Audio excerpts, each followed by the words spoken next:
जिसने राधा नाम पर विश्वास कर लिया है। देखो, अगर कोई ऐसा चमत्कार दिखाने वाला आपको मिले ना, छोटी मोटी वस्तुएं प्रकट कर दे और फिर पता चले बहुत बड़ा जादूगर है, और वो तुम्हें बता दे कि तुम ऐसा करो कि नींबू मिर्च काट के वैसे से, आप जरूर करोगे, आपको उस पर विश्वास हो जाए। अगर वो कह दे कि आप जो है काले घोड़े की नाल की अंगूठी पहन लीजिए, और आप जरूर ऐसा करेंगे। अब वो कह दे इतना तेल दान कीजिए, वो ग्रह नक्षत्र अनुकूल हो जाएंगे, आप जरूर ऐसा करेंगे, क्योंकि आपको इस असत धारणा पर विश्वास है। सच्ची मानिए, यदि आपको ऐसा विश्वास हो जाए कि परम जादू मिल गया राधा नाम। देखो, जब किसी को जादू सिद्ध होता है ना, तो जानते हो कैसा होता है? जो उस मंत्र का अधिष्ठात्र होता है वो उसके अधीन हो जाता है। किसी भी जादुई चिराग में, किसी भी मंत्र तंत्र में, जितने भी हैं उसमें जानते हो क्या होता है? उसमें होता है पहले उसकी परीक्षा होती है, जो उसको धारण करना चाहता है। यदि उसमें पास हो गया तो जो उस मंत्र का अधिष्ठात्र होता है वो उसके अधीन हो जाता है, फिर बोलता है हुक्म करो क्या करना है। समझना, हमारे प्रभु जिस राधा नाम को रटते हैं, उस राधा नाम से बढ़कर कोई चमत्कार नहीं है, आप समझिए। और इस राधा नाम का जो जाप करता है ना, तो इसमें विराजमान जो शक्ति है वो जानते हो कौन है? साक्षात हरि है, साक्षात हरि। मुकुट मणि उसको बना लेते हैं जो राधा नाम जपता है। वैसे तो सब भक्तों के लिए कह रहे हैं, मैं हूं भक्तन को दास और भगत मेरे मुकुट मणि। देखो, जादू काम कर रहा है। सबसे बड़ा शक्तिमान, सब कुछ करने में समर्थ, सबका स्वामी कैसा दिन हो गया इस जादू से।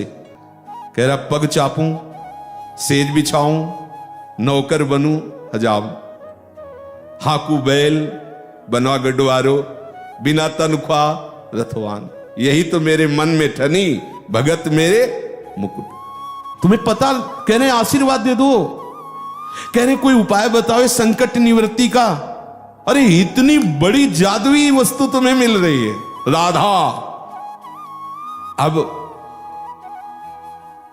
राधा नाम को घिसिए जिह्वा से, राधा राधा राधा, इससे वो चमत्कार प्रकट होगा, सच्ची मानिए, जो किसी भी सामर्थ्यशाली में सामर्थ्य नहीं। अब मान लो आपको किसी ने मंत्र दे दिया, आपको किसी ने ऐसी कोई वस्तु दे दी, पर उसकी प्रक्रिया नहीं की तो थोड़ी तुम्हें सिद्ध हो जाएगा। प्रक्रिया है, जिह्वा से राधा नाम को घसिए, राधा राधा राधा राधा, फिर ऐसी सामर्थ्य प्रकट होगी। क्या सामर्थ्य प्रकट होगी? वो कहेगी बताओ तुम्हें क्या चाहिए। तो अब फिर क्या होगा? अब जो तुम चाहोगे वही होगा। भावे मोहि जोई, सोई सोई करे प्यारे। इतनी बड़ी सामर्थ्य इस राधा नाम में कि सर्वशक्तिमान हरि अधीन हो गए। जैसे भंवरा कमल के अधीन हो जाता है, जहां जहां कमल होता है पराग के लोभ से लुभाया हुआ भंवरा मड़राता है। ऐसे प्रभु ने स्वयं कहा है कि राधा नाम मेरा समर्थ मूल्य है। कोई मूल्य कैसा? खरीद गए हरि, अब खरीद गए तो जो इच्छा करी हो मनमाही, हरि प्रसाद कछु। इतना बड़ा शक्तिमान तुम्हारे अधीन हो गया। देखो ना, भक्तों के चरित्रों को पढ़ के देखो ना। आप छोटी मोटी बातों के चमत्कार के लिए भटक रहे, आपको इतनी बड़ी चमत्कार की सीमा, ये राधा नाम मिला, आपको ज्ञान ही नहीं हो रहा तो क्या करें? जिह्वा से घसो इसे, राधा राधा राधा राधा। जो चाहोगे, विश्वास करो, जो चाहोगे प्राप्त हो जाएगा। बस वो दिन का इंतजार करो जब कोई भी श्वास राधा नाम के बिना ना व्यतीत हो। उसी दिन तुम देख लेना क्या हो जाएगा। हम तो देख ही रहे हैं, तभी बोल रहे हैं, पक्का समझ लेना। ये हृदय की बात करें।